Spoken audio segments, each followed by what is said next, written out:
इस वक्त की बड़ी खबर आपको बता दें जो कर्नाटक से है। कर्नाटक में महानगर पालिका इंतखाबात में एमआईएम को शिकस्त।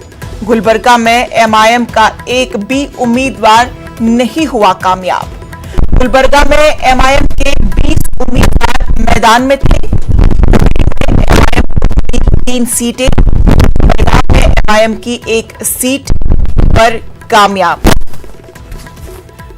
आपको ये खबर हम कर्नाटक से बता रहे हैं, जहां पे महानगर पालिका इंतखाबात में एमआईएम को शिकस्त मिली है और गुलबर्गा में एमआईएम को एक भी उम्मीदवार नहीं हुआ कामयाब।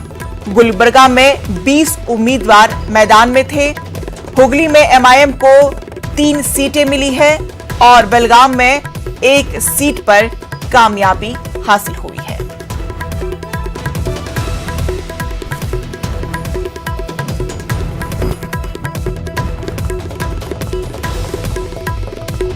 कर्नाटक से बता रहे हैं।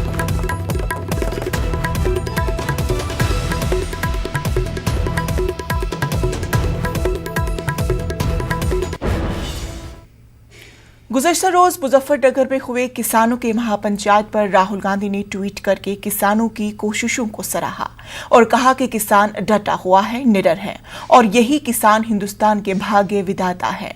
साथ ही दूसरे ट्वीट में राहुल गांधी ने लिखा कि किसानों की पुकार सरकार को सुननी होगी, यही सच्चाई की आवाज है, इसे दबाया नहीं जा सकता।